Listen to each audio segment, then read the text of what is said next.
Praise the Lord, I'm back. And the Lord has still great plans for me. I'm a little bit na-scared ako ng pa-take off na kami. Mabilis na yung takbo ng airplane that is now going for take off.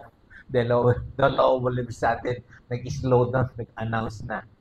The tower has called us, we will go back to the repair facility. Repair facility. Something is wrong with the airline, and it's good that the tower has I don't know. I believe it is God who have spoken to the tower man to allow the plane to announce that there has to be a going back because something is about to happen. But I always believe that if your assignment is not yet finished, then it is not yet finished. Then God has no choice but to make you alive.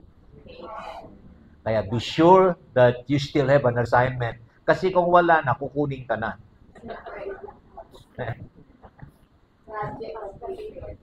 That's the secret of living life. Always ask God, do you still have an assignment? Kasi kung wala ka ng assignment, don't pray for a life. It's finished already. You got to better go home.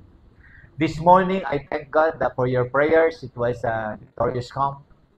And victorious sitting down with the leadership in LH, Thailand. But indeed, what surprises me most is when we decided to go with the family. Tama po yung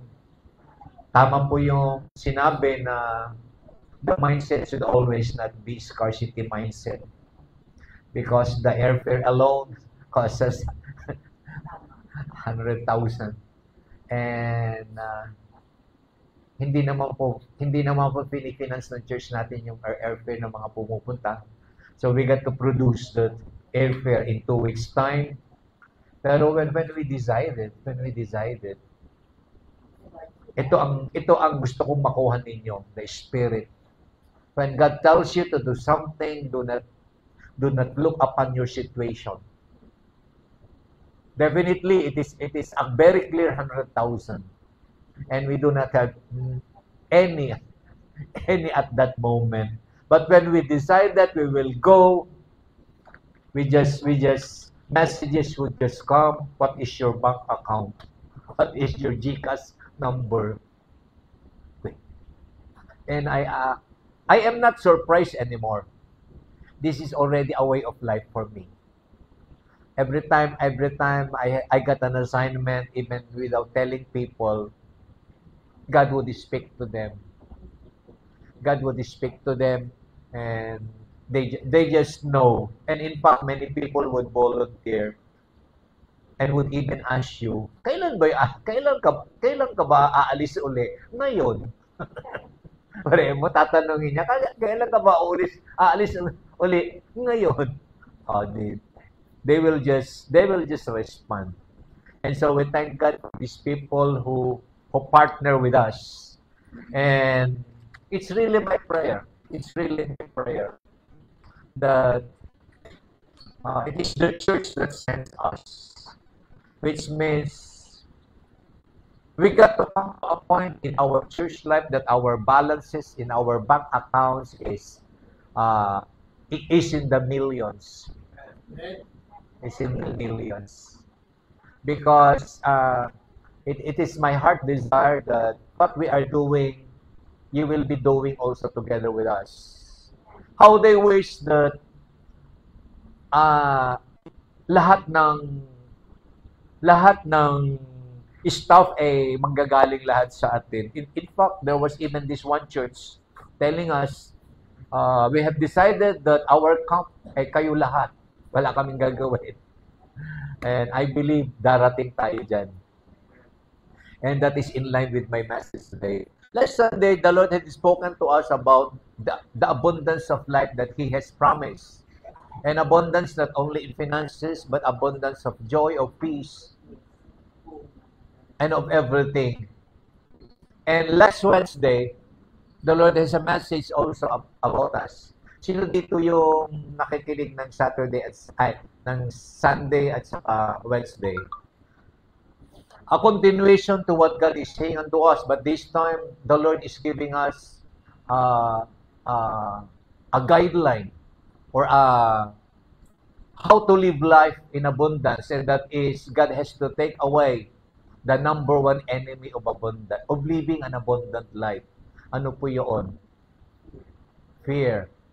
Fear.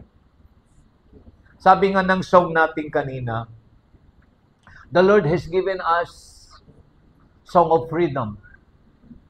Malaya ka sa lahat ng pinapagawa ng Diyos sa iyo. And usually when God speaks to you, it is always beyond your ability to respond. Actually, kung titingnan mo na ang sarili mo, you can never and will never respond. Why? Lahat ng kailangan sa pagtawag mo, wala sa iyo. And you can never afford it. To respond to God's calling, you cannot afford it. Kasi wala ka nun. Bakit kaya? Why is God asking you to respond when in reality, you don't have the ability whatsoever to respond? Because you do not want that work of Him na mahaluan ng konting flesh, and that is you. It got to be Him. And God has to release you. Kaya nga sabi ng song natin, it is a song of freedom. I'm free to dance again. I like that praise. I like that praise so much. Kadalasan kasi, nakalimutan mo nang sayawin ang buhay. When was the last time you danced by yourself? Ikaw lang mag-isa, sumayaw ka. Kadalasang ginagawa mo yan. Kailan? Kailan ka sumasayaw mag-isa? Pag merong naganap na masaya, naturally, you just dance. Pero in normal life, do you dance alone? Why? Why can you not dance alone? Samantalang ang buhay mo nakadesign for you to dance. Because the Lord had released you to freedom. Kasi nga, you cannot dance. You can no longer dance because masyado ka nakafocus. You are so focused on the challenges of life, you have forgotten who you are, that you are son or the daughter of the abundant God. And I like the wordings. It is the Spirit that brings liberty, breath of life has set me free. And the reason to run the race with joy. Takbuhin mo ang buhay ng may kagalakan. Hindi takbuhin mo ang buhay mo kasi wala kang choice. Wala eh. Ito talaga eh. Pipilitin mo na lang makaraos na sana bukas na uli para meron uling bukas. Pero only to find out that is not God's plan. And that was never been your destiny. And that was never been your portion sapagkat He is the God of abundance. And that abundance, God wanted us to overflow. So that other people would see that indeed kakaiba ka sa mga nilalang na nakikita sa mundo ito. And that would be my message today.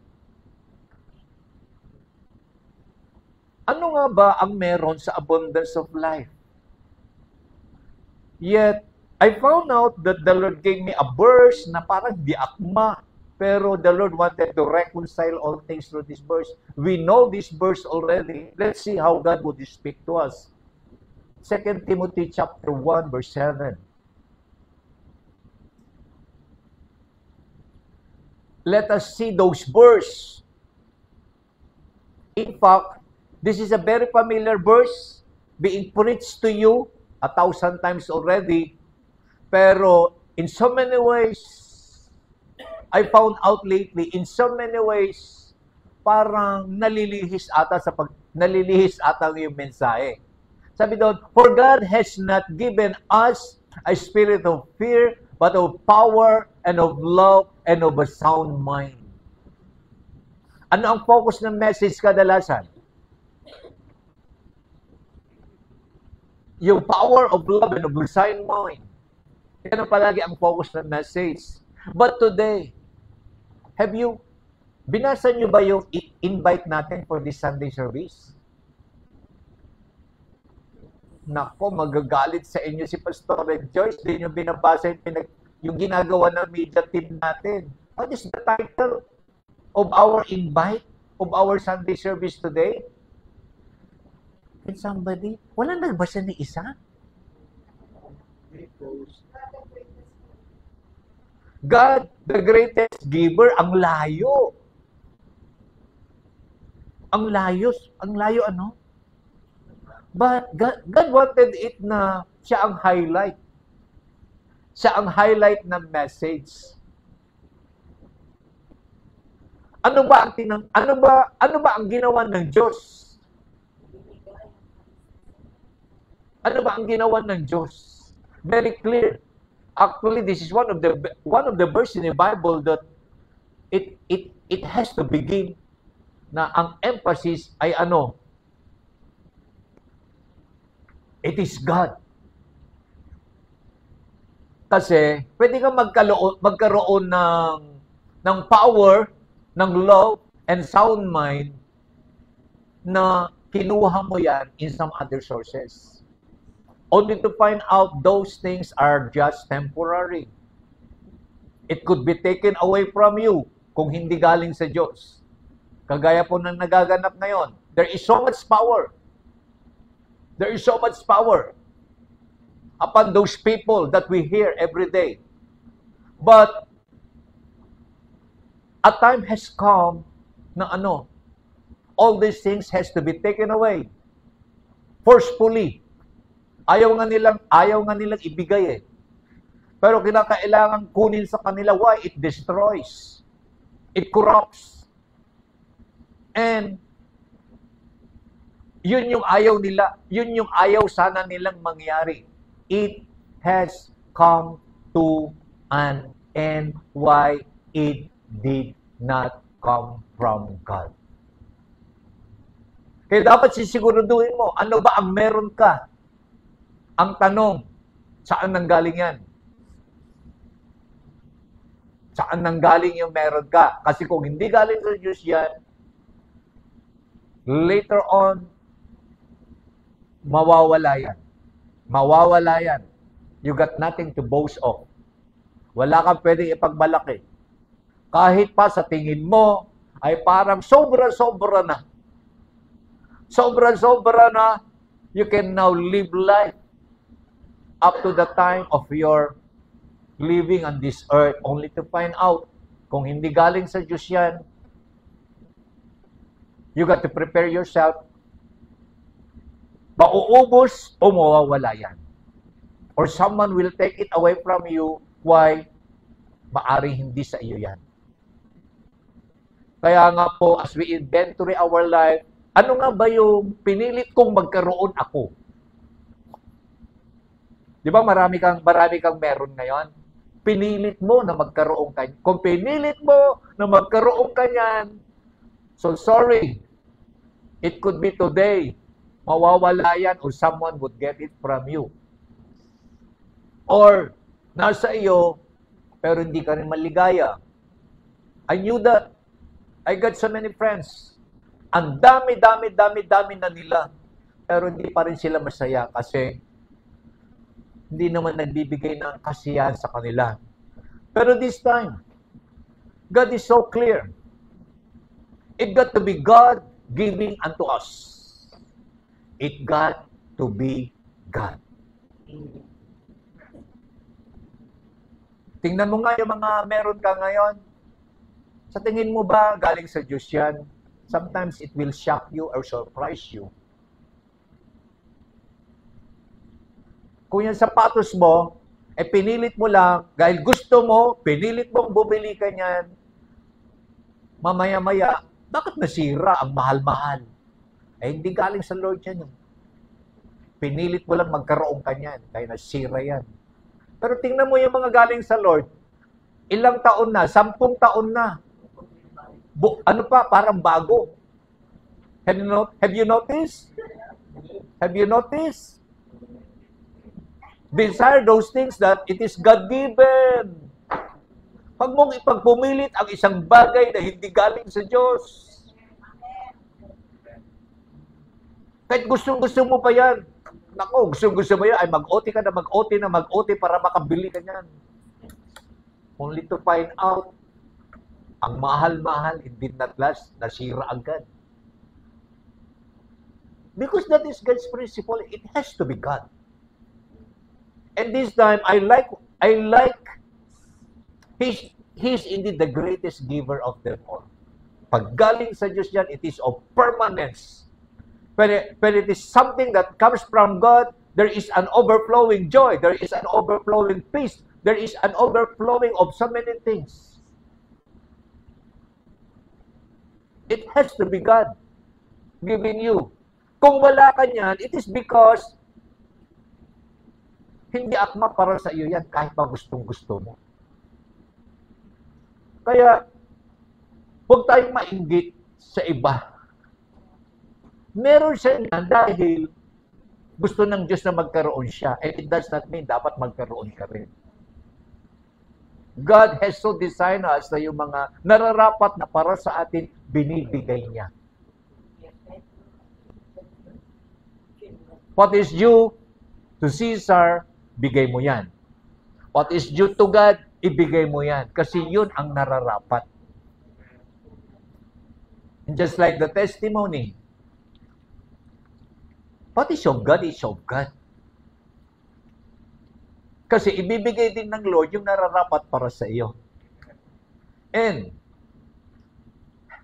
I've been here in the pulpit declaring and declaring and declaring. I've been declaring, Lord, I want the SUMAS, I want the bar top-notcher, I want the top-notcher in the board exam. Nothing more, nothing less, Lord. High salaries, pero kukunti ang trabaho para makapag-Sunday. Those are prayers that could be pronounced only to those who believe that they do have an abundant God. There is always something that is reserved for you.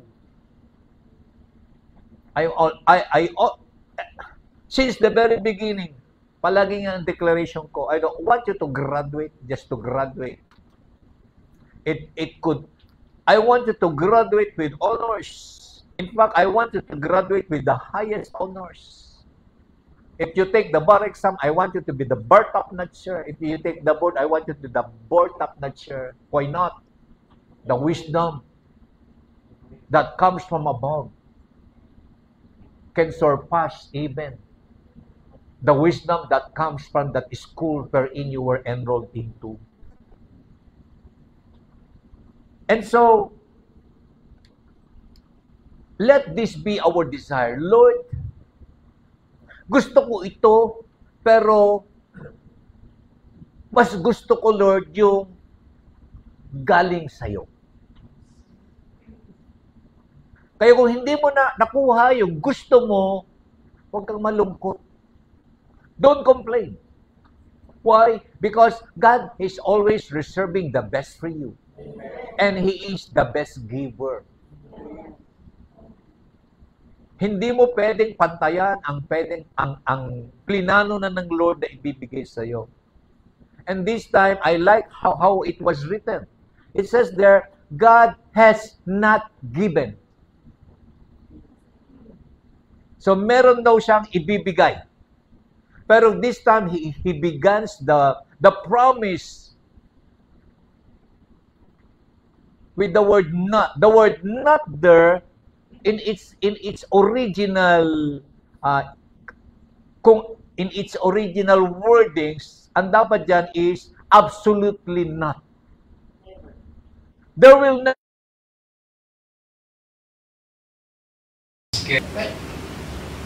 when it is God giving you the power, He is always the Alpha and He is the Omega, from the beginning to the end. He who began the good works will always make it into completion. And that is us. That is what we receive. It is the Spirit. Remember, it is the Spirit. You breathe in and you breathe out.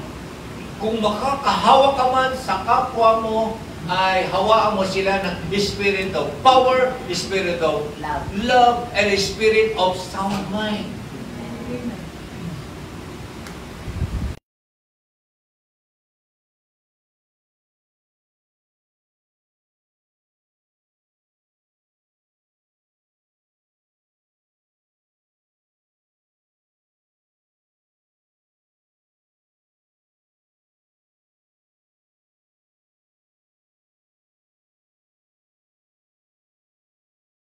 And it is He alone who could give you these things. These are simple messages given to us by God, but in so many ways, masyado na tayo matatalino, pinalitan na natin.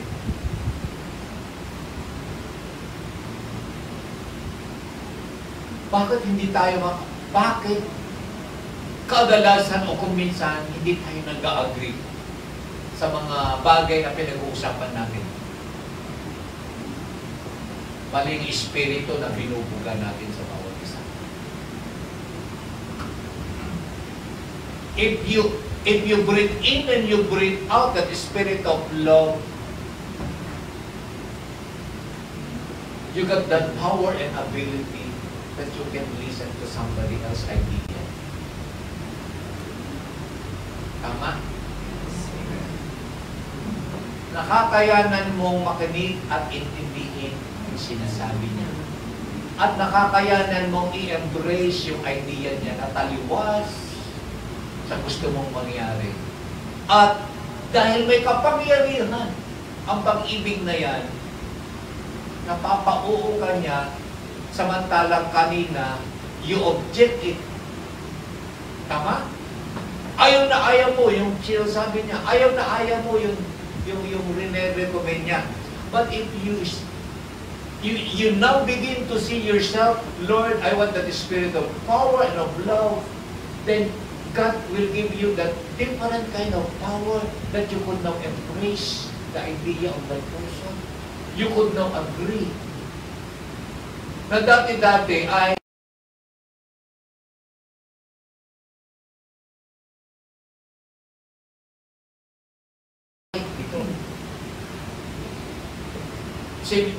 sinasabi lang naman, ano gagawin natin sa manok?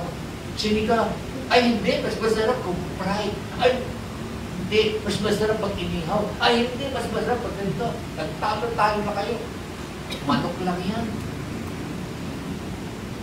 Ang pinag-awayan ng hindi nyo pag-uusap ng 5 taon, manok lang yan.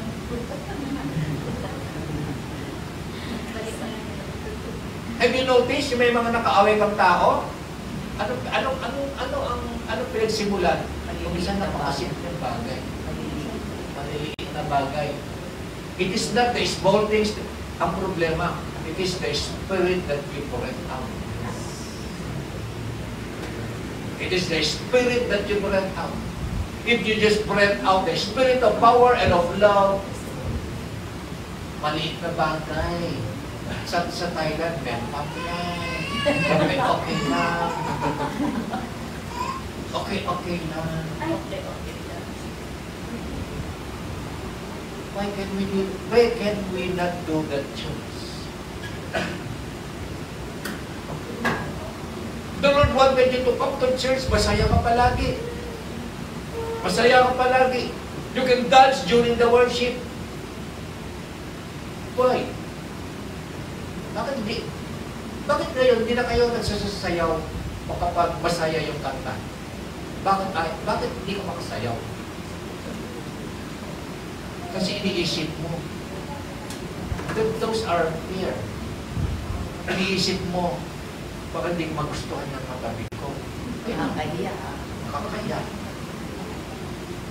But if we just breathe in and breathe out the spirit of love, we can always accommodate somebody. We can always correct somebody with love. Pero karugtong pala,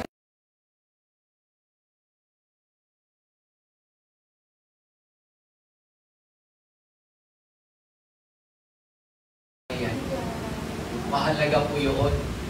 Na ang kaisipan mo ay ang kaisipan mismo ni Kristo. Have the mind of Christ. Have the mind of Christ. We could always agree to your greatest disagreement. Pakinggan mo kasi. Kaya lang naman kasi, hindi ka maka-agree. Ang taas-taas ng boses mo kasi baka masapawan ka. Bakit ayaw mo masapawan? Eh kasi natakot ka. Because the spirit of fear that you don't even know, it had crept in quietly in you. Kaya nga sabi doon ng Lord, hindi ako ang nagbigay niyan. Hindi ako ang nagbigay niyan. Ikaw ang kumuha niyan at binigay mo yan sa sarili mo. Binigay mo yan sa sarili mo.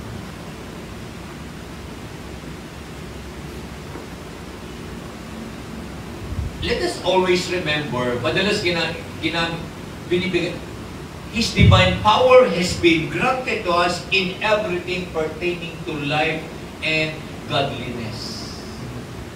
Nag-a-agree sa word na yan. Ang kapangyarihan ng Diyos ay binigay niya sa lahat ng bagay upang tayo ay mabuhay sa mundong ito at mabuhay ng may kabanalan. It was already been given. Pero tatandaan mo, very clear, His divine power, very clear siya. Ang nagbibigay sa iyo ay ang Diyos. Ano daw ang binigay sa'yo? Lahat ng bagay upang ikay mabuhay. At ang buhay na tinutukoy dito ay yung diniscuss na Sunday, life in abundance. At pag sinabi mong life in abundance, life that overflows. It does not stop in you. I like it when people overflows those things that they do have. Receive it and let it be your goal. Ikaw naman, mag-pray ka rin, Lord, hayaan mo naman na meron dadaloy sa akin na sobra-sobra, ipadalo ko din naman. And sometimes it is just an act of kindness to someone. Act of kindness.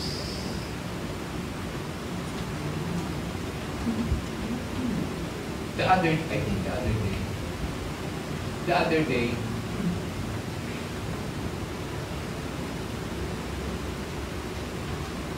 madalas ko naman nakikita, pero the Lord has spoken to me very clearly. Gusto kong magmadali na dumaan sa pupuntahan ko kasi nakaharang yung truck ng basura. Di ba pag may truck ng basura, ano yung nasa mind mo palagi? O kaya anong gagawin mo pag ganan ka? Magmamadali. The Lord instructed me. Huwag kang tatakbo. Walk quietly. Paling ba sa Lord ito? I ask, paling ba sa Lord ito? Nag-declare ang instruction sa akin. Huwag kang tatakbo. Walk quietly. Ako talaga naman. And don't cover your nose. Yes, it is a breathing. Dito, maasa ko quietly, I want them to know the very lesson. Duman ako quietly, talaga naman, hindi ko talaga makaya. Siguro mga, yung 30 o 40 seconds sa pagdaan, it took me around 5 minutes. Talagang, I wanted to move it. But, I wanted also na Lord, kapag nagsasalita ka at hindi ako nag-pray ngayon, you will not speak again. So I got better to listen. So nag-obey ako. It took me 5 minutes. Talaga naman,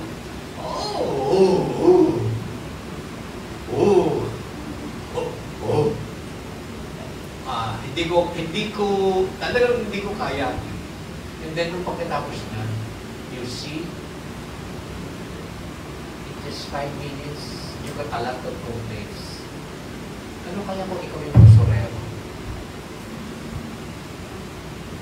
Ano kaya kung ikaw yung basurero?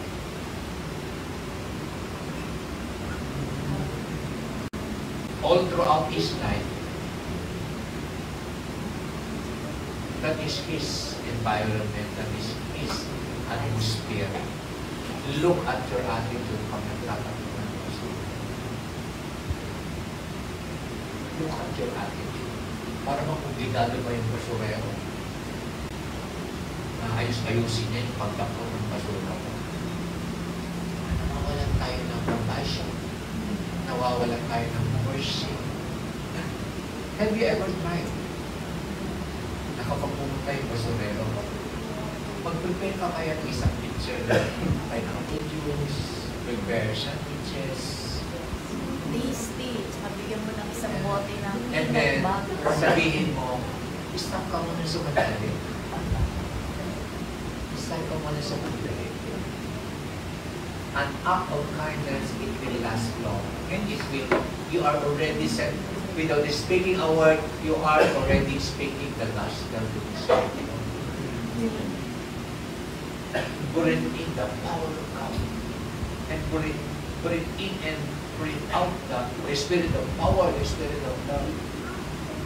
Sometimes we have already lose compassion for those people. It's good na yung bulso natin, ikat ng spirit. Madalas, ano yan? Kaya palagi kami may biscuit sa bahay. Ano yan? Pag magtatapon, kadalasan pag magtatapon ng basura, may dala-dala yan. At kadalasan din, kaya mayroon din ako palagi pinitim ng juice. Titimpla yan. Tapos, para disposable yung cup, para itapon na nila sila na. Sometimes we can't do this. I-practice naman natin yung spirit of power and of love. You go beyond. Pero nakakalimutan natin. Pero, we wanted to speak about love. We wanted to speak about kindness. We wanted to speak about goodness. But in so many ways, God does not want the mouth to speak alone. But God wanted us to speak those words in our action. And it is a spirit. At hawa-hawa na ngayon. Actually, sa street namin, hawa-hawa na. Nagkukontest na ata ang mga bahay sa pagpapagririn ng basurero. At tuwa ako kasi, nakipag-contest yung kabila ay hinahayaan ko na lang kasi caterer sila eh. Natuwa ako kasi caterer sila. Kung sabi, mga talagang plated yung binibigay. Kaya, yun na lang, kung minsan, ang gusto lang ng basurero yung basura na lang nila kasi kung minsan may mga plated na lang. Kasi nagiging juicy na yung ano. But, I believe we started that. That's love. You breathe in, you breathe out. Hindi ito pinag-aaralan. This is not just Bible study. You breathe in and you breathe out. And kaya mo yan kasi God has given you the spirit of that spirit of power. Kaya mo yan. And the spirit of sound mind. Kasi your mind will tell you, lapit ka ng lapit din, magkakasakit ka. Di ba? If God had instructed you to do something, God will always protect you. Kasi I cannot endure that 5 minutes of walking na pinay-stop talaga ako ng virgin. I will not do it. My mind will tell me, don't do it. You're crazy, you're insane. But God has to teach us in so many ways. Why? Because in the Bible, I have already told you, miracles happen because of what? Basahin mo, lahat ng miracles ng Lord with Jesus sa Bible. There is only one.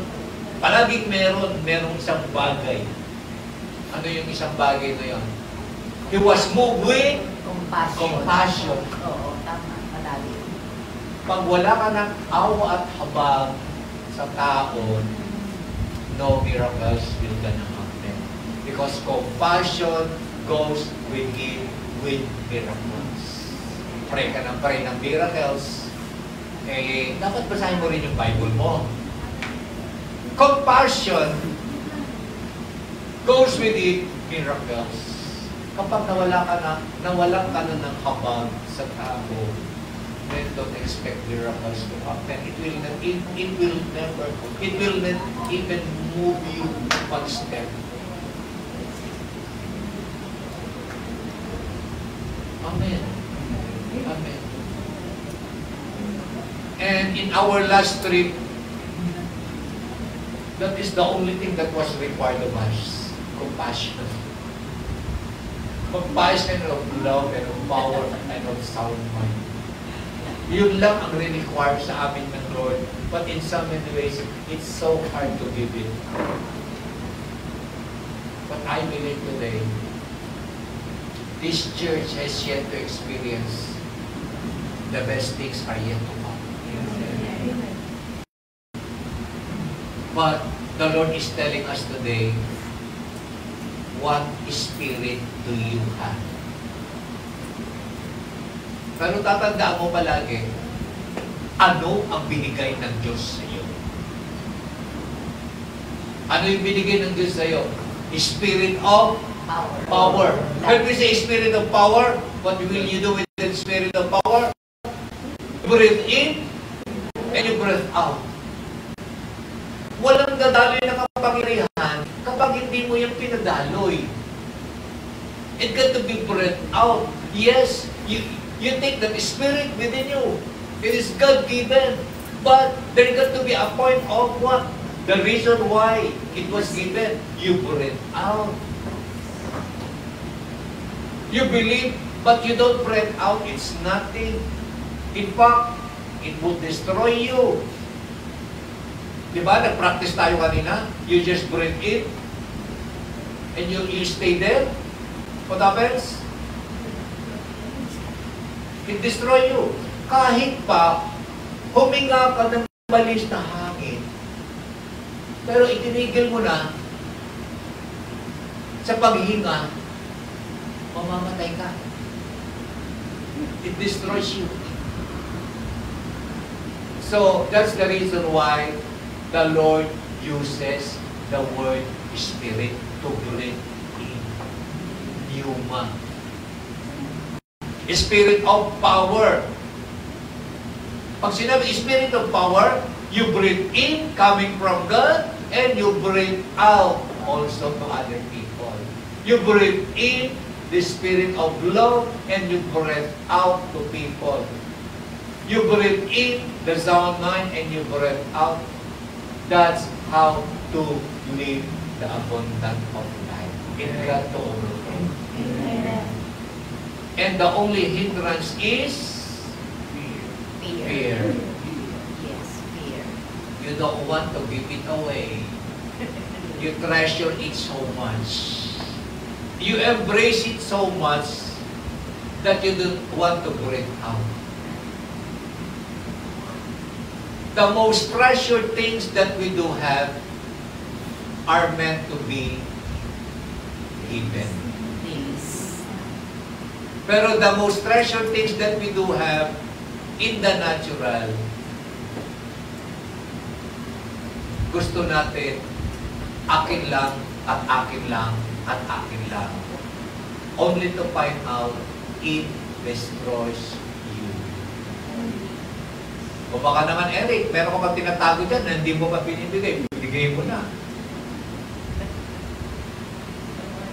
Yung iba sa atin, I knew, they always give out. That's the reason why pinagpano sila. That's the principle. If you want God to bless you so much, maybe, ang dami mo pang itinago na hindi mo binibigay sa iba. And don't let those things na tinago mo ay ikakabuti mo. That is the wisdom of the devil. You breathe in, hindi ka pwedeng hindi ka mag-breathe out. Itinago mo, kinuha mo lang, at hanggang sa iyo lang, it destroys you. You got to breathe out. So that there is life. And when there is life, life reproduces life. Amen. Amen. Let those things that are in you reproduce. How? You breathe in and you breathe out. Maybe take an inventory. Yung mga bagay na mahal mo, baka pwede mo lang ibigay yan. So that you will bring again. Walang nag-i-amen. Nag-isip pa. Nag-isip pa. The Word of God will always strike you. Strike me. Ganyan magsalita ang Diyos. Yung mga bagay na talagang yung treasure in the much. Ako po, klarado po ako sa buhay. Meron talaga akong itinatagong pera. Pero kadalasan, kinukuha yan ng Lord. Kinukuha yan ng Lord. I must be willing to breath out. Why? It could never be replaced. It could never be replaced. That's the only way. That's the only way. That's the only way. So, tignan mo rin yung bank account mo. Baka sobra-sobra. Ang tagal na taon yun. Hindi mo na brunet out. Karga ka ng karga. Karga ka ng karga. Karga ka ng karga. Why? Because, bakit ka karga ng karga? Bakit ka karga ng karga? The one who God tells you, fear of tomorrow. Fear of tomorrow. Kaya, yun ang hindi nga mo. Kahit sinasabi mo sa katalo, ikaw talaga wala pa pala kayo ipon. Basta doon ka, ganyan-ganyan ka. Hawa-hawa. I believe today, we heard the Lord speaking clearly to us. Amen. It is God that gives, and He alone. And ano ang binigay niya? It is a spirit. Tatandaan mo palagi, it is the power, the love, and of the discernment is a spirit. Very clear dapat yan sa'yo. When you say you spirit, you breathe in and you breathe out. Kung anong meron ka, kinakailangan padaluyin mo lang. Yan ang ibig sabihin. God has given us life, life in abundance. And the life in abundance, kaya abundance, it is because more than enough your need. It is an abundance because it is meant to overflow. Amen. Shall we all stand?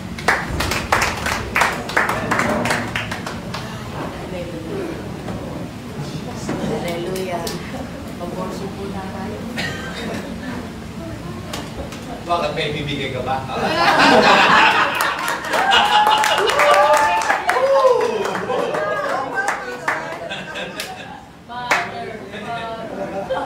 Sige, the worship team, baka meron talaga. Meron talaga mag-overflow. Can I ask the worship team? Shall we just sing a solemn worship? I think the Lord wanted us to breathe in and to breathe out. Sa the worship leader, can we just sing a song? A solemn song?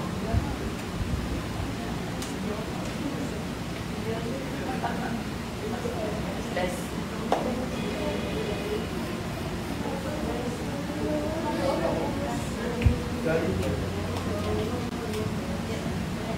Lord, in the quietness of our heart, we believe you have spoken very clearly to us. Marami ka nang ibinigay sa amin. At ikaw ang nagbigay ito sa amin. At ito na ay nasa amin. Yet, Lord, klarado ka sa amin. The power and the love of the Zion, great sound mind is a spirit, Lord. It is meant to be breathed in and to breathe out. Lord, today, we see you in front of us. Lord, we will respond in obedience to what you are saying. That even as we sing this song, Lord, you will quietly speak into the very depths of our heart, God.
So God, LIC Philippines, let your fresh breath be upon your people, O God.